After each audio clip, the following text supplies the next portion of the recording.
Board meeting 2018 to order. We would ask everyone to please rise for the pledge of allegiance. I pledge allegiance to the flag of the United States of America and to the republic for which it stands, one nation, under God, indivisible, with liberty and justice for all. Thank you, everyone, and please accept the board's apologies for the late start tonight. We had some multiple sessions that took place ahead of time, and we kind of got caught up with things, so please accept our apologies for starting out late. Bobby, roll call, please. Jessica Mead here. Andy Mary. Yes. Noel Deep. Here. Danny Pyatt. Here. Danielle Yushka. Here. JD Schrader. Here. Jeannie Long. Here. And Mike Boldig. Here. Good enough.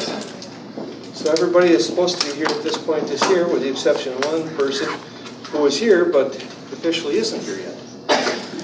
So, that being said, Put that in the paper. Mary Neufeld, come meet me up here.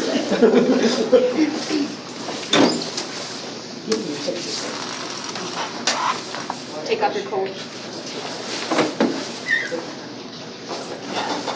They gave you the team shirt. Oh my God, I Dog, got on two. it. That was the first thing we did. Ooh. I got the shirts. I gotta have a talk with you. I had a white one. We didn't even have one on. I got the memo late, okay? Jeannie Anyway. didn't even get the memo. I want you to raise your right hand. Please repeat after me. I, Mary J. Neufeld, I'm Mary Jane Neufeld. having been, says elected, but selected to the Board of Education of the Unified School District of Anaco, Having been selected to the Board of to the Education, Board of Education for the Unified School District of Anaco, affirm that I will support the Constitution of the United States affirm that I will support the Constitution of the United States and the Constitution of the State of Wisconsin, and the Constitution of the State of Wisconsin, and will faithfully discharge the duties of said office to the best of my ability. and will faithfully discharge the duties of this office to the best of my ability. So help me God. So help me God. Congratulations, welcome to the Okay. Board of Education. Now, sign that and give it to her. And have a seat. The part of the oath that deals with the U.S. Constitution is interesting Yeah. to me. Like, I just can't figure out how we could possibly break that. Champions, it's that legal training you've had, put it away. Yeah, and then you can have a seat right there. Could do some treatment and acts and try to poorly educate us.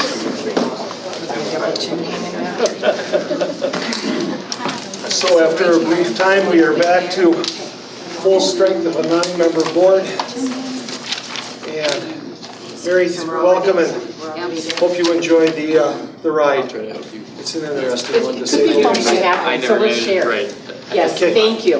Alrighty, we will head right off then to the consent agenda, so we would be looking for a motion, please. I move the board approve the minutes of the January 23rd, 2018 Board of Education meeting, minutes of the January 29th, 2018 special meeting, minutes of the February 13th, 2018 special meeting, the financial report for January 2018, checks number 8477 through 8563 in the amount of $123,675.97, ACH numbers 171800803 through 171800928 in the amount of $795,779.44, and a wire transfer in the amount of $19,161.84, for a total of $938,617.25. Okay, motion from Dr. Deep.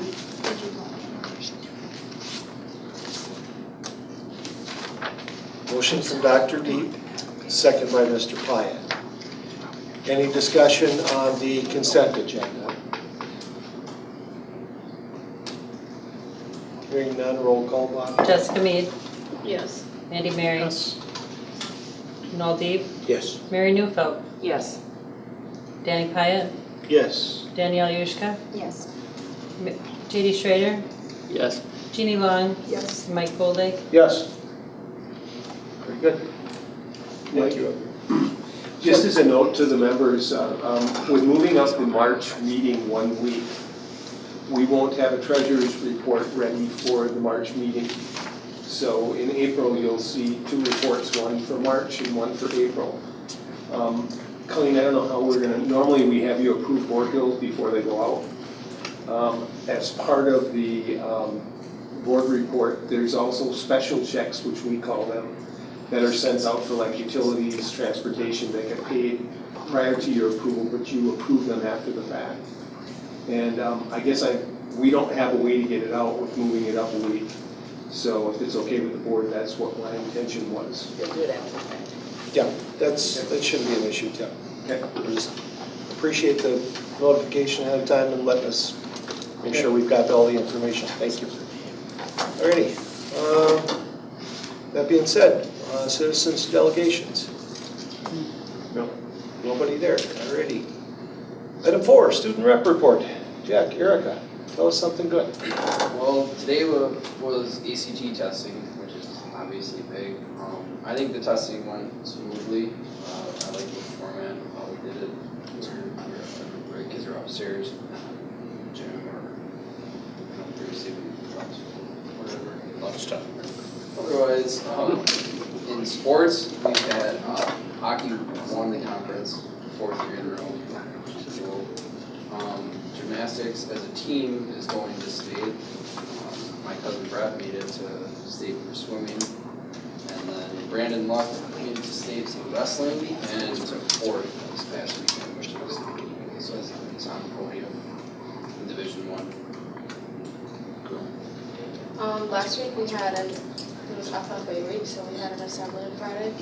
And when we walked in, we had like cheese sticks and those donated from alumni for FFA.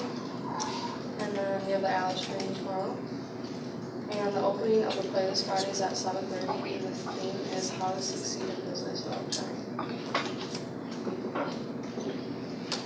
I've seen some pictures on the website. It looks like it could be a fun musical to watch. Are either of you participating in it, or not even behind the scenes? Sure. Has any I'm not sure everybody talking about the Alice I training? had you in there. It didn't work. I've, yeah, kids have been talking about it. I think it's been better, obviously. Kids aren't intimidated by it or anything. So it'll be interesting to see. I did see an article in the local paper about a rather menacing individual that works for the district. Apparently he's a good trainer. So, Very good trainer. yeah. So apparently, Jake, you are good at role playing. See it for yourself. Sometimes I'm gonna have to try to get there for I got to see it, audition, it's but great. yeah, no, it sounds with all this stuff that's going on out in the world these days, to have a school community such as ours prepared with that kind of type of training to make sure that these young people have the opportunity to go on and do great things in life. It's a good thing. So Jake, you guys are doing a wonderful job. Keep it up. So that's an aside to the student report. So, alrighty. Any questions any other board members have of the student reps? Alrighty. New business. Committee of the Whole. I move the board approve the minutes from the committee of the whole meeting dated February 13th, 2018. Second. Okay, we have a motion from Mr. Mary, a second from Ms. Yuska on the approval of the minutes. Any discussion on those?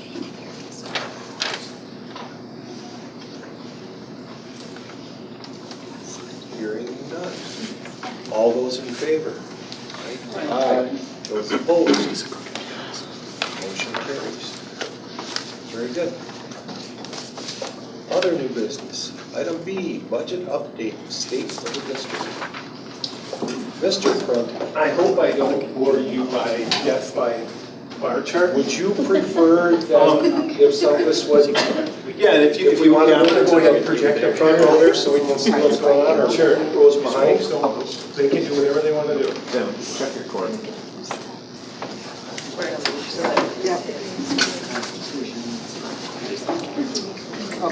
Does it pink? Colleen, could you maybe turn one of the light switches out, see if that helps? Whoops. There you go. Okay, what I'd like to do this year, we've invested in forecast analytics through Forecast 5, and they do our financial forecasting. And they also have a site called 5Site, and we're able to access DPI's data that we all report in September.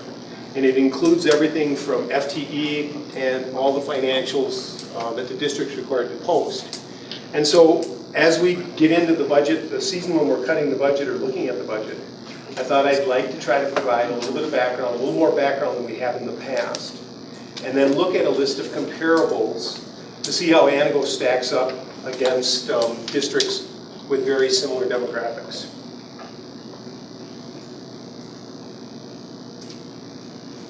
Okay, so this first slide here is looking at enrollment, and it's nothing new.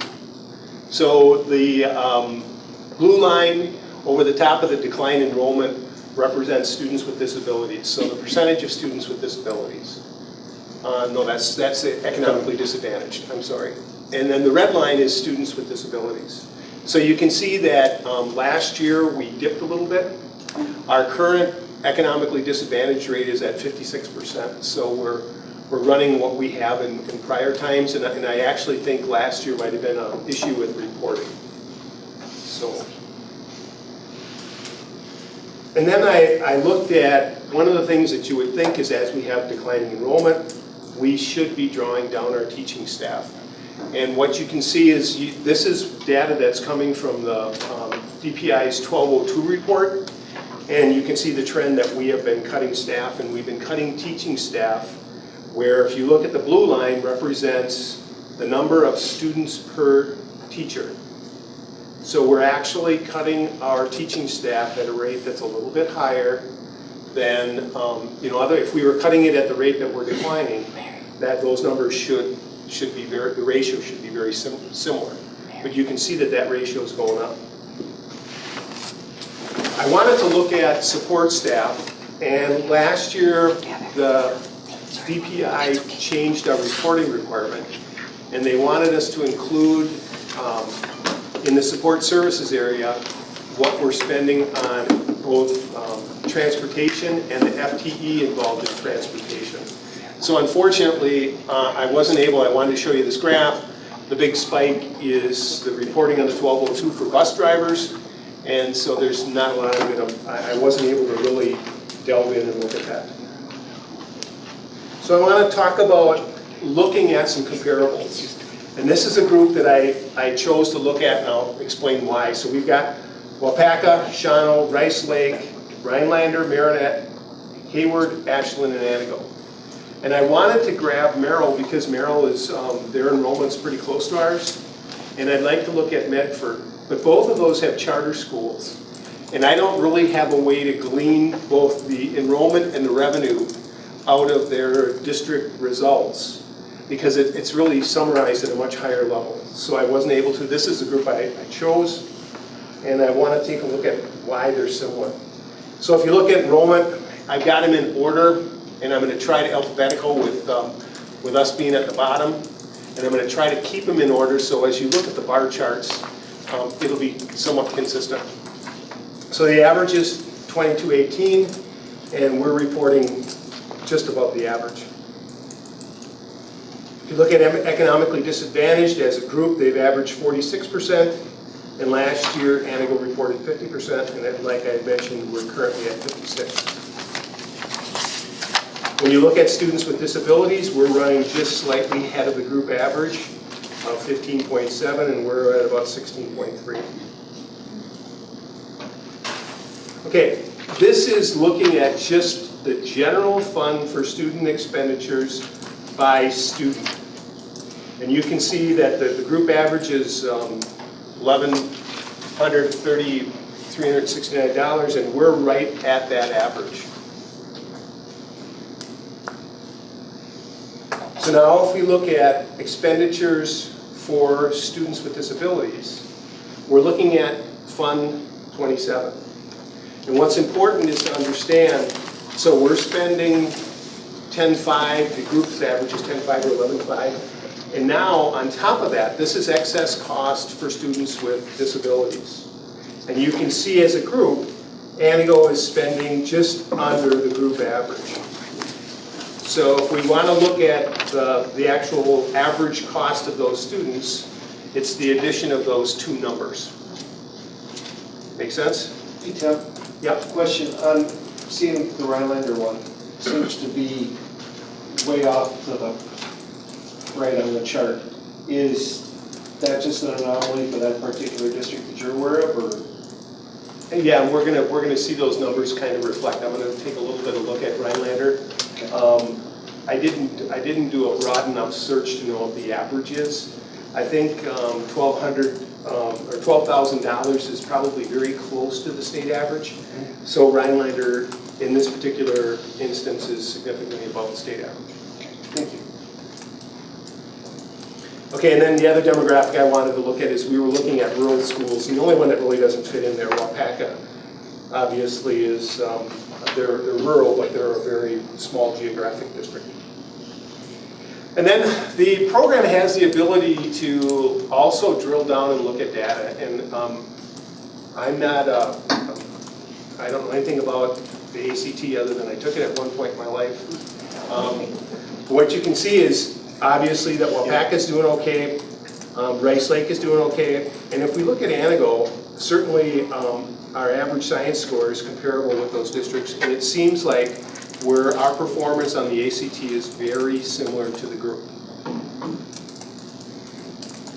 And then I went and got the accountability rating off the DPI's website for these schools, and Rice Lake and Wapaka are exceeding expectations.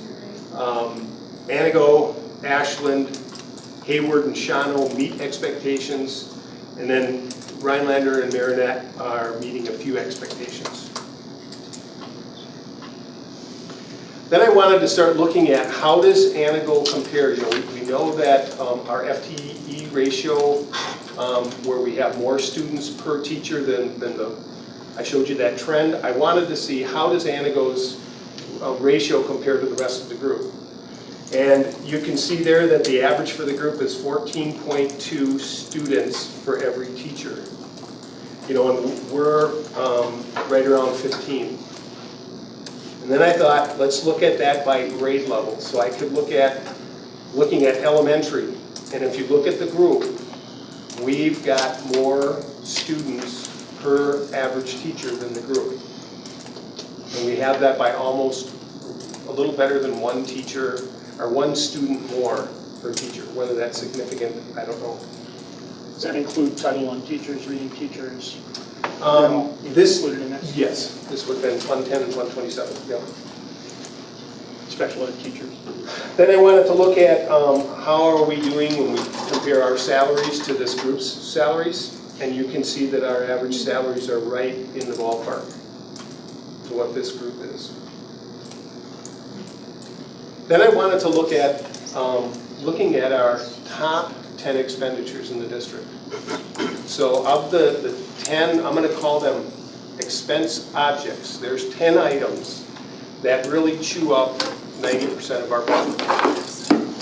And you can see that it's going to be salaries. And if you look on the left-hand side, anything with the 200 number is going to be a benefit. You know, so we're doing what is that, about 44% on salary, and we've got something like 13% on health insurance, and then you can start adding Social Security, the employer's share of WRS, OPEB contributions.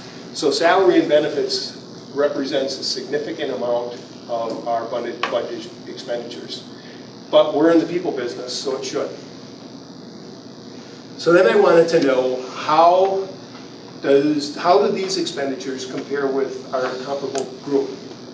And I don't want to get into a lot of detail in the next slide, but this is called the Z-score. And what it is it's essentially this number tells you if you're in the band of one standard deviation away, it basically represents 68% of the variation among the data. And I'm just gonna leave it said that the bigger the z-score, or the more negative the z-score, the farther you're away from the group average. And we'll just leave it at that. So I wanted to look at our top 10 expenditures and see how does that compare to our comparable group. And you can see that we are spending almost half a point less in salaries. Our insurance is above the average, and you can go down the list. How can Social Security be less? What we're doing, JD, is we're doing this, first of all, we're running our health insurance through flexible spending so that we're doing a pre-tax, and we're also doing an HRA, which is non-taxable. So we know that by doing those two things, we reduce our the amount of Social Security we have to pay. So we're slightly below average on Social Security. And again, the bottom number of the 100 salaries going up represents a bigger chunk of the pie. So it's big on the bottom, little on the top. And you can see how we're doing it. So we do big property service and transportation? So when you look at those two, when you look at transportation, Yeah. we're spending significantly more than the rest of the group. That's because of the size of it. But the size of our district. And then likewise, when you look at property services, and we're gonna get into a little bit more, that's really getting into Jake's area. And if you think of our facilities in relation to the group, we'll have a little more conversation, but they're older and they're more numerous. I see. Kim, back on transportation, how many of those other districts are doing dual busing? Andy, I don't know, I would think very few of them, if any. I think that's the big cost. Do they Big do difference. K-12 busing? The vast majority of districts do. In this group? I would say. In the state? In the state, okay, most of them do. Okay. And again, I don't have data to back that up, it's just anecdotal, but I would think they would. Okay, so now this one's gonna get a little confusing, but if you look at a function area, so we have salaries. We have, and a function area is really where are we spending our money? Not so much how, but where. So using salaries as an example, we would have salaries that would be in Jake's area, which would be a 253,000 area. We would have salaries in regular curriculum, which would be 120,000 area, so that's like math, science, those kinds of things. And then we have undifferentiated, which would be elementary. So that's what the function area represents. And again, of these right here, these 15 function areas represent 90% of our expenditures. And I want to start looking at, and again, on the bottom, with the 120,000, which would be curriculum here at the high school and middle school. And primarily, it's everything associated with the curriculum. It could be salaries, benefits, supplies, whether we're spending on computers, all of that that's assigned to those areas. And then it goes from largest spending to smallest, and there's 15 functions there. Questions on what this represents? So the top one, 136,000 is tech ed. That's number 15. What's the operating transfer? The operating transfer is, it's what we take out of Fund 10 to help support special education. And that's Does that roughly, go with the one on top of it, the operation then? pardon? Does that go with the operation? No. So what it is I talked about that special ed cost per student. We get federal monies and we get other grants, and then the balance has to be supported by the district. And that represents about $2.8 million. So do those two get added together then? Special education and operating transfer? Because they're all for special education. Correct. So the 150,000 would. So that's costing us more than elementary education. I think I think that's 14%. Yeah, that would be a fair statement.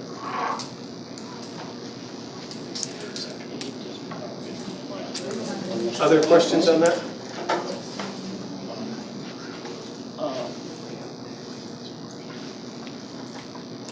It's gone. So it's everything to do with, the 150,000 would be learning disabled, cognitively disabled, and I'm gonna get some of the names wrong. EBD students, special ed, aides, cross-categorical. It's a big category in special education. It's where the bulk of our teachers and aides would be coded to. General tuition open Speech and enrollment. language. Yeah, general tuition open enrollment, that's just the cost of kids leaving our district and going to a different school minus. But it also includes, let's see, which function area is that? That's gonna be, it may include things like, what we're spending for the RVA, or what we're giving to the technical school system for partners and youth options, so it's, could be a couple things there. But it's not what we're paying to these schools. No. That's gonna go to the state, so I would say, I might have that in another graph. Okay, then I wanted to look at these top 15 functions and compare them to one school in the comparable. And I took Rhinelander, just because out of the group they're the closest one. And so out of this group, I looked at our top 15 and I compared them to Rhinelander's top 15. And we share 12 of the same top 15, if that makes any sense. So out of between the two schools, I had to get to 18 of the top function areas to get the top 15 in each one. And I think what's interesting right off the bat, again, regular curriculum is going to be that curriculum for math and science, art and music that you see at the middle and high schools. So they're spending more at their level. I'm sorry, Tim, what color is? Okay, Rhinelander is green. Oh, that makes sense. Except I'm colorblind, so those still look like Oh, it. I'm sorry. Or the bottom one, thank you.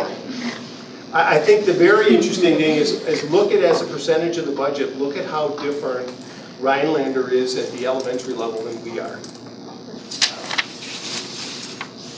You know, and then you can go into the order. Their 150,000 special education curriculum is very similar to ours. Their Fund 27 transfer amount is very similar to ours. Tim, do they have the same number of special education kids? For some reason, I'm thinking they have a much higher percentage than we have. And I'll have to, Andy, I'll try to standardize that and see. Okay. What do you think is Well, the they must- reason for the difference in the elementary curriculum? Well, I think there's a couple things that if we looked at, let me see if I can go back once. Just, Andy, they have to have Because less number of students, students. they're spending 5,000 more per student.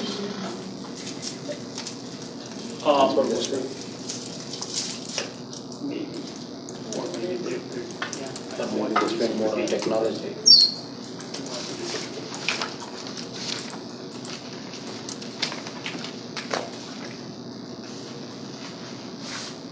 Okay, so if we look at this graph, this is one that I showed you earlier. And it looks to me like Annie was spending somewhere around 11, I mean, we're 11.3 or 11.4. And you can see that Rhinelander's spending at least $1,000 more per student than we are. And this is just straight Fund 10. And then if we look again at the outlier, the next one, this is Fund 27. And the graph that I've overlaid, the last one, is both of those combined. So you can see that those are additive and it really makes a difference. Am I explaining that? This Andy? is per student. But Okay, it's but not this is- telling us what the total, This- the other graph tells us Okay. what their total spend. It is, but if you look at, this is Fund 27. So the 150,000 area is special education. So if you look at what Rhinelander's spending, they're spending 16, almost 17,000 per child. And we're at, you know, Less than that. yeah, 11.8. And the prior graph was Fund 10. So I don't want to beat that to death, but there's some differences. So they have, essentially, they have more money to spend than we do. And that lost my point. Spending by function. Okay, I think now if you look at, let's start with that 253,000 operations. Operations includes everything from utilities and essentially anything you can think of that has to do with our buildings. And if you look at Anago, our burgundy line there is significantly higher. We have more buildings, which would be older than Rhinelanders. Rhinelander just passed, I don't know, 3 or 4 years ago, about a $20 million referendum to refurbish their high school, their middle school, and I think their intermediate school. So they have much more modern facilities than we do. And if you carry that 250,000 up, and you start look at the 254,000 maintenance area. Rhinelander contracts for maintenance services.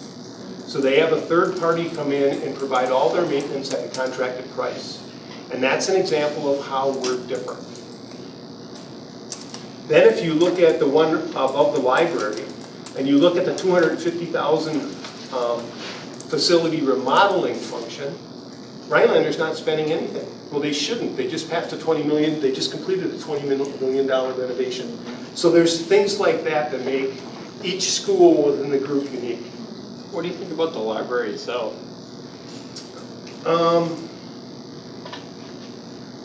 That's one where it's really a coding issue. And historically, when Glenn Bugney was with the district, Glenn Bugney oversaw the library area. He also then, as we got into technology, he oversaw the technology area. Libraries are quoted to that 222,000 area. And central services, the only thing last year that we coded to it was our phone system. And we corrected that this year. And if you look at the combination of what we spent in the library area and what central services, which is really technology, those two together, we aren't too far out of line. We're very similar. And we'll see that going forward.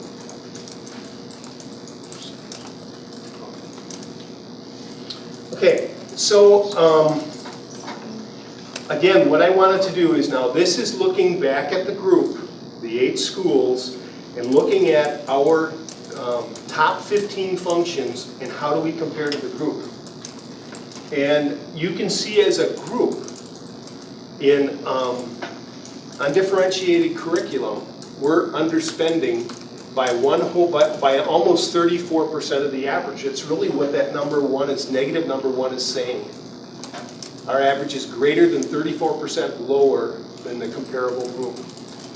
So and the reason I bring this kind of discussion up, as we start looking to cut the budget, we've got to be careful where we trim because we're already, compared to our comparable group, we're already pretty lean in the elementary area.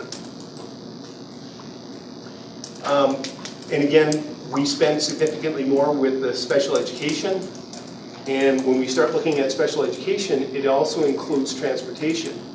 And since we do a fair amount of special ed transportation, because if kids aren't in their home school, we don't offer that service, we transport them. And because we have multiple sites, I don't think we're maybe as efficient with the staff as we could be. And then you can see some other areas. And again, we talked about operation, we talked about pupil transportation. One of the things that I find interesting is if you look at the school building administration, we have, for our district, we compared to our comparables, we have more administration. We have more buildings. We have more support staff within those offices. And we're not as efficient probably with the expenses that come out of that area that you could be if you were at fewer schools. So there's a lot of stuff that we already know we're going to do better. The other item that I do point out is if you look at the top item, now this probably represents 3 or 4% of our expenditures would be tech education. We're way out on the tail end of the bell curve compared to our group. And that's something our community has always wanted, but that's an area where we're significantly overspending compared to the group. And again, the big ticket items are on the bottom, and as we go to the top, it's less. So what do you think we have in terms of tech education that the rest of the group doesn't have? I think, JD, we could take a very serious look at that if the board chooses, but, we've got a full. I don't want to cut it out, just curious. No, but I think, we've got a full auto program, full metals, full woods, graphic arts, and then also at the middle school as well. So basically, we're offering subjects that other schools and our comparables do not. And I'd have to really look, in the next chart, I'll have the additional, the top 25, so it's going to be 16 through 25. One FTE, Yeah, okay. if you're carrying one extra FTE when you get to these small percentages, that can knock you out much higher. And that's an area, though, that we have chosen to spend more. Questions? Okay, let's look at the next 16 to 25 of the top areas where we spend money. So the bottom one, and this one probably represents somewhere between 1.5% and 2%, is the fiscal area. And the fiscal area would be one of the areas that I'm responsible for. And I knew when we had the opportunity to reduce an FTE in the office, we had to, because I knew, talking with my peers, we were carrying one extra person. So this is from last year when we had one extra FTE in the business office, and I'm hoping going forward that we've trimmed that area and we're closer to the average. You can see, and Heidi has been, and other administrators have mentioned that we're under in guidance. Supervision and coordination would be things like Matt Morank's area, Cindy Fisher's area, and again, Heidi's area. Look at where we are when we carry at 160,000 as co-curriculars. We get segments of our community that want us to cut co-curriculars. But we are underspending compared to those comparable groups, and I could do this to 20 of them, where that's an area where we've underspent. 119,000 would be an area where we're doing instructional coaches, foster grandparents. We're taking that, and it's a very small expenditure, and we're doing some PBIS funds. So those are areas in that 219,000 we're a little bit above. The 431,000 area is going to be the RVA that we're spending on, the open and youth options, the partners agreement with NTC, and things like Wisconsin virtual schools, that kind of thing. We're getting to the end, so you can stay with me. What's improvement on instruction?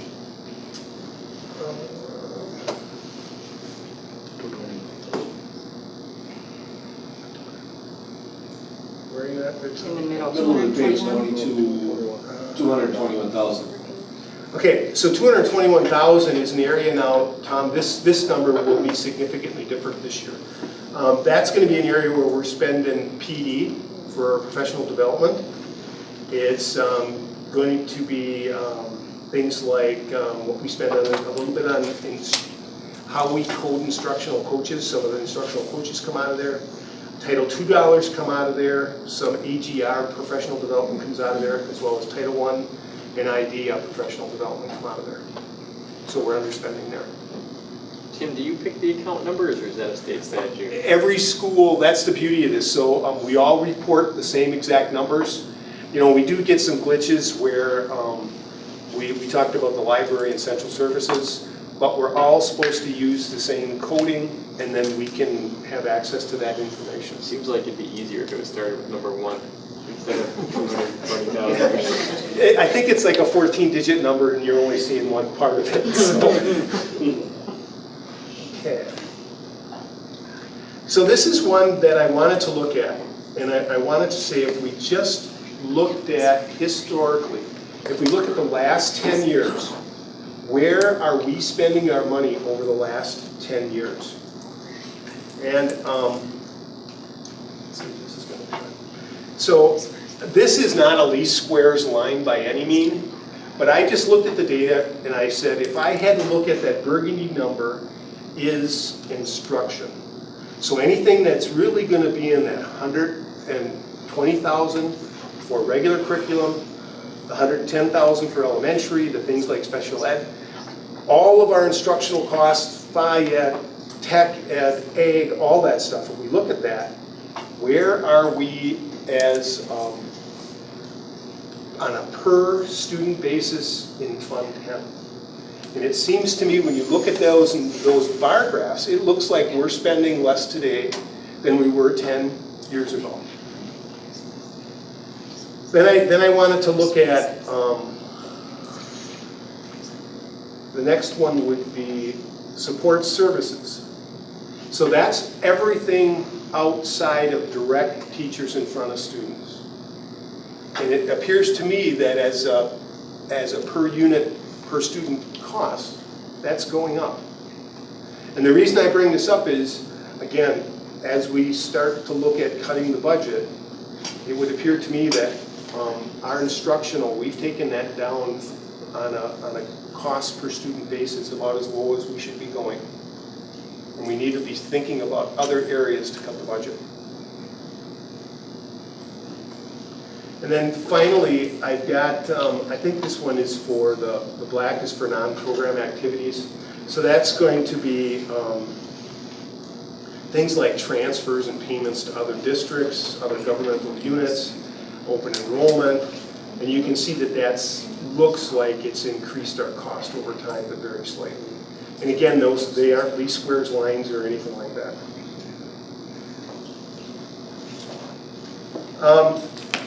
And maybe I should just skip this one because I know that I wanted to look at where we are specifically in the instructional area.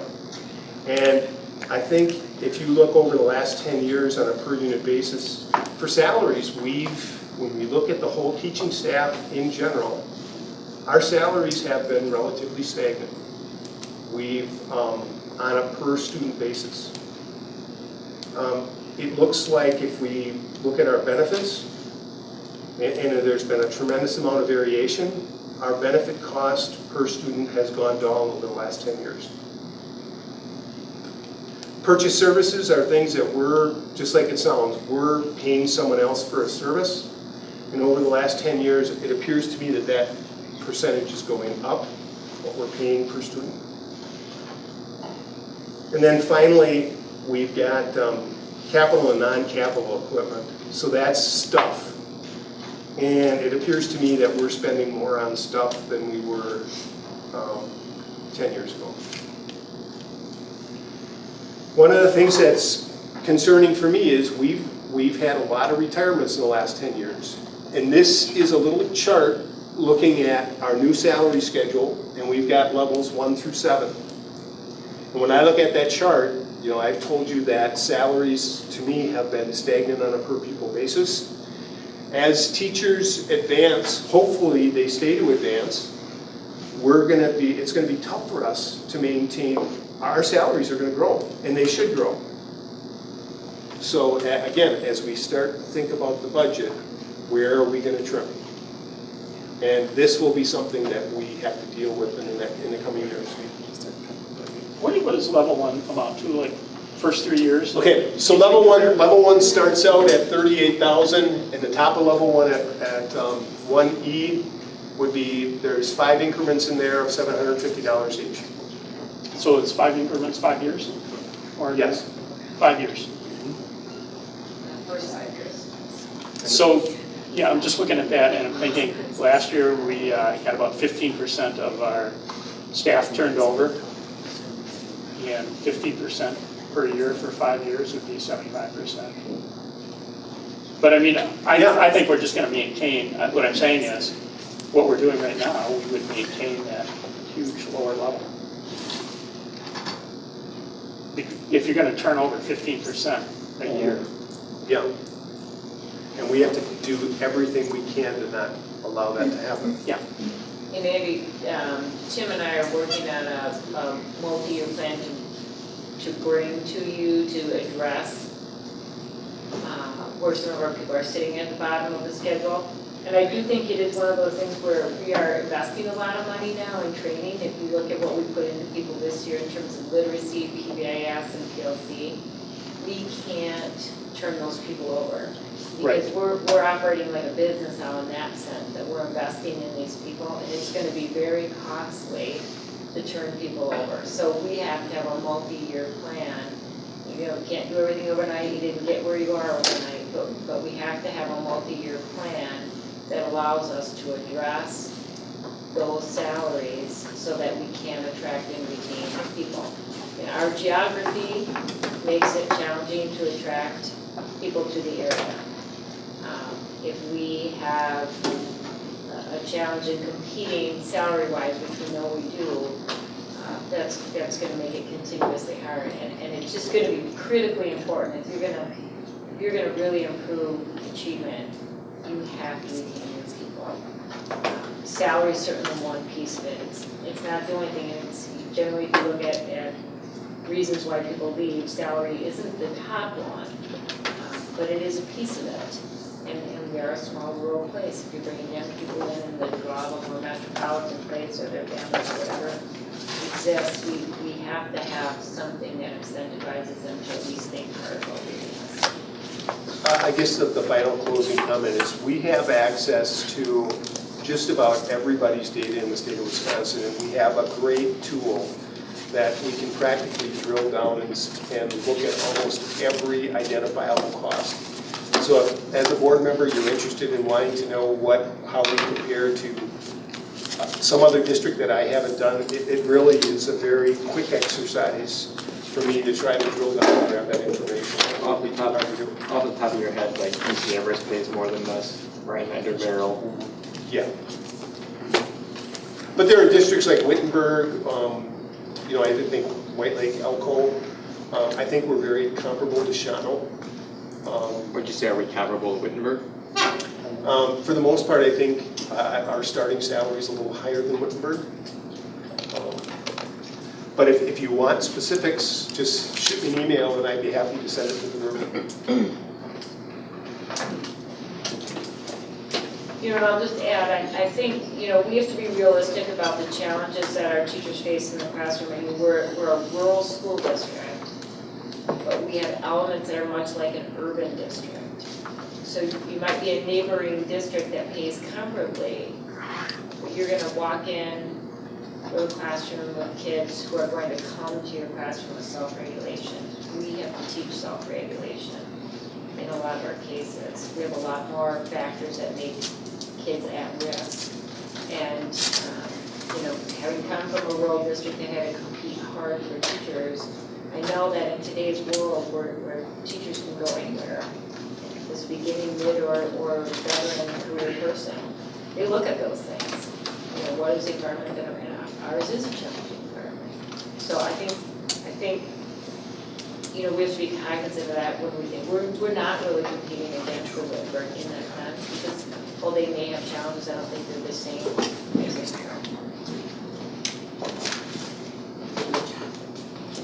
That's, yeah. Thank you. Thank you. You have a great tool there. It's nice to see you using it.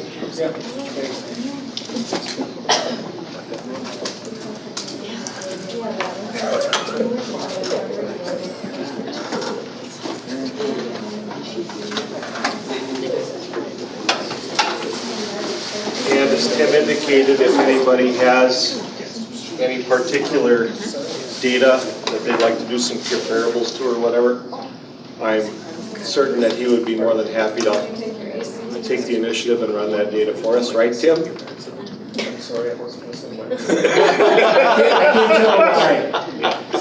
I just volunteered you. Volunteering you to do research. Just say yes. Yes, very good. I knew you would say yes. Alrighty, Tim, thank you. Alrighty. That concludes new business. Let's go to board action. Item A, policy review. And we'd be in the second reading, so be looking for a motion, please.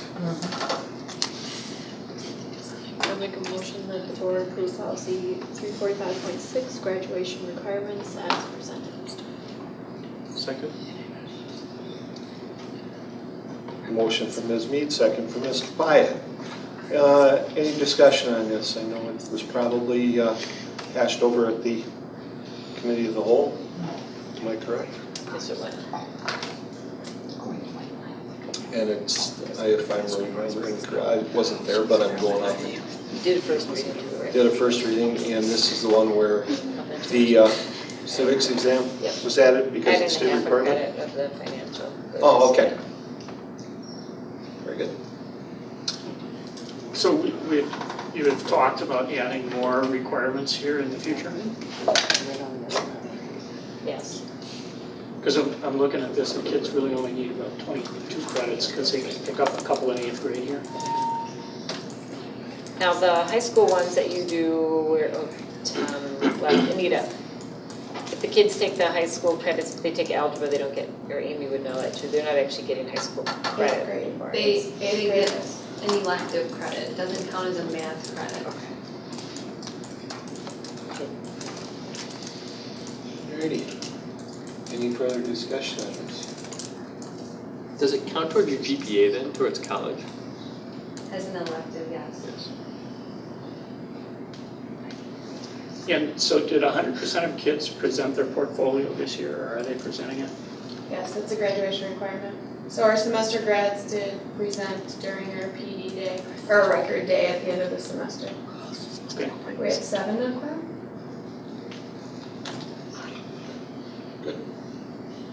Alrighty, any other discussion on the motion? How are people doing on the civics exam? People typically pass. They can take it until they do pass, yeah. So You can just keep the changing. It's people an usually, in-house document, an in-house created assessment. so how many the people usually pass on the first try, or is it? I mean, people do retake it, I'm not sure of the statistics, but. Do they history retake the department- same test? Yep. Do you I just think- post it somewhere on a bulletin board? I do not, no, our history department takes care of that testing. I just wonder how many of us could pass this. We can take it, Mike, and find out. Good. Alrighty. Any other discussion on the motion? You can ask Mike. I have a question, all right, Anita, all right, I got a question. Things have changed. How, like, if you're taking a history class or a math class or an English class, how many credits is that? Is it 1 credit? A semester is a half of a credit, Half credit for a semester class, 1 credit for, full year, okay. correct. Anyone else? Hearing none. All those in favor, please say aye. Aye. Those opposed? Motion carries. Policy is approved. Item B, memorandum of understanding with Family and Child Learning Centers of Northeast Wisconsin. Just a renewal of that. Just a renewal of the MOU. Nothing changed? Nope.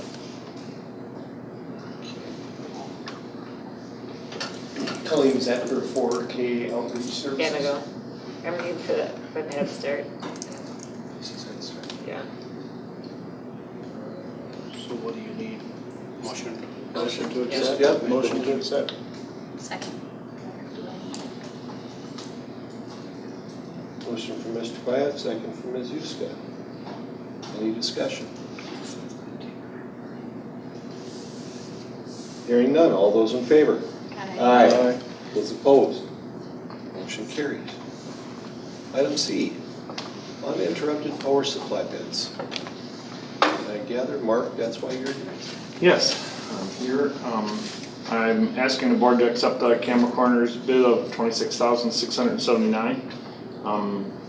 As you look across the board, they come in pretty close to the one that was the lowest bid. I'm choosing Camera Corner because they actually did the footwork for the whole project of what we actually needed and what we actually had to order and what we should have bidded out and everything. So I'm just giving them a little bit of a cookie to help smooth over all the extra work that they didn't charge us for at the beginning. I don't know how many, if you guys have any questions about it, but our battery supplies in the wiring closets are quite old. A couple of them here are like little refrigerators, how old they are and how big they are. These are actually going to be about this big and they sit right into their racks that keep our power going. It's a much more efficient, much more convenient way to handle it. They're all going to be networked. We'll be able to manage them from a computer be able to see what their all levels are, what they're doing with that. Do they only turn on when the power goes out, or? Well, they're running all the time. They won't get taken advantage of until the power goes out. And then they stay running for anywhere from 15 to 30 minutes depending on the power draw. So that the computers, the servers that are actually on them, we can program them so if the power goes out and it's taking a while, they'll shut themselves down so they don't automatically just lose power. So another advantage of having them in-house. And I'm taking advantage of our teach funds, so we're getting 20% back. That's where the eligibility comes in of what's not eligible and what is eligible in teach funds.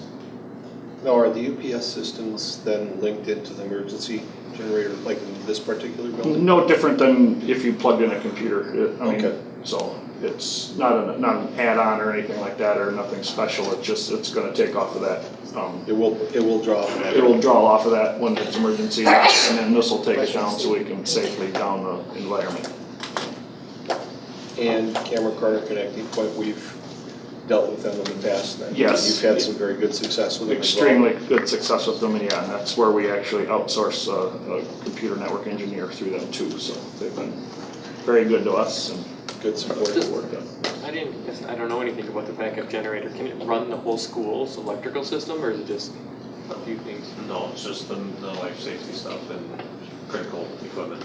So what do we do if the power goes out for a couple hours? Do we send the kids home, or do we just sit there and wait for it to turn on? Or? I don't remember that ever happening. I guess. It'll run everything but the AC. So in terms of network servers and everything. I mean, with the lights, like you could keep right on teaching? Yep. It'll do everything but AC, it'll run the boiler. There's about a 10 or 15 second delay between when it catches the signal and knifes in and starts back up. And all the servers would drop online if we didn't have UPS backups for that little momentary loss of power. It might even be less than that, but they'd still drop out. And I assume that would be bad. Yes, definitely. Not just like when my computer turns off and on. Yeah. More trouble than that. Yes. Okay. Any other questions? Then we would be looking for a motion to accept the bid from Camera Corner. Make a motion that the board approve the bid of $26,679 from Cameron Corner Connecting Point for the upgrade to the district's uninterrupted power supplies. Second. Okay, we have a motion from Ms. Mead, second from Ms. Yuska. Any additional discussion since we've already had a little bit here? Hearing none, Bobby, let's do roll call, please. Andy Mary, Yes. Noel Deep, Yes. Mary Newfeld, Yes. Danny Pyatt, Yes. Danielle Yushka, Yes. J.D. Schrader, Yes. Jeannie Long, Yes. Jessica Mead, Yes. and Mike Bolder. Yes. Thank you. Mark, you're welcome. I'll make this on to item D. We have item E, resignations. I'd make a motion to accept the resignations of Jamie Cresson and Carol Ingebrigtsen. Second. Motion from Mr. Mary, second from Ms. Mead.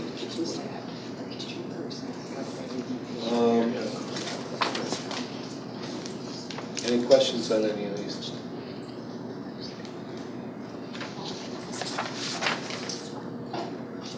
Oh, let's see. Hearing none, Bobby, let's do roll call, please. Noel Deep, Yes. Mary Newfeld, Yes. Danny Pyatt, Yes. Danielle Yushka, Yes. J.D. Schrader, Yes.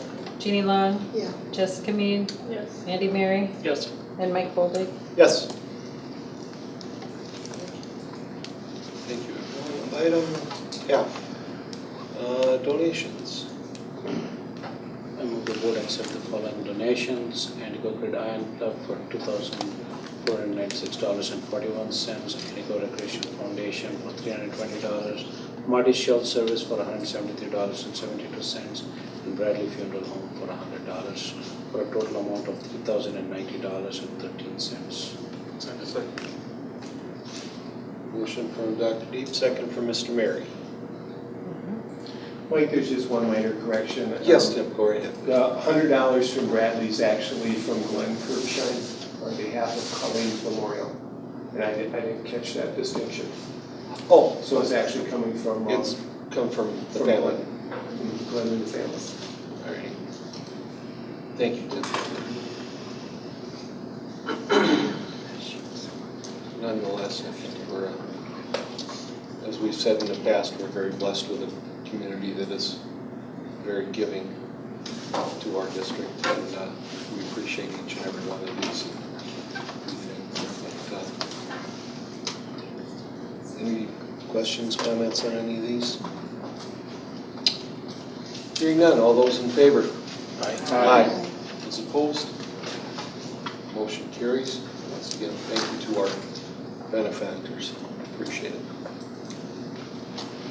Brings us to item 7. So we would be looking for consideration of a motion to adjourn into closed session pursuant to Wisconsin Statute 19.85 per Ram C, considering employment and performance evaluation data of any public employee over which the governmental body has jurisdiction or exercises responsibility, specifically regarding employee compensation and benefits. Okay, hang on one second. It was Mr. Pyatt, motion, and I believe I heard Ms. Yuska with the second. Actually, Jeannie, all right, I'm gonna give it to Ms. We'll give it to Jeannie. Jeannie was good, but not quite that excellent. All righty, I'm only voting yes if we can say the pledge again. all righty, Bobby, let's do roll call. Mary Newfeld,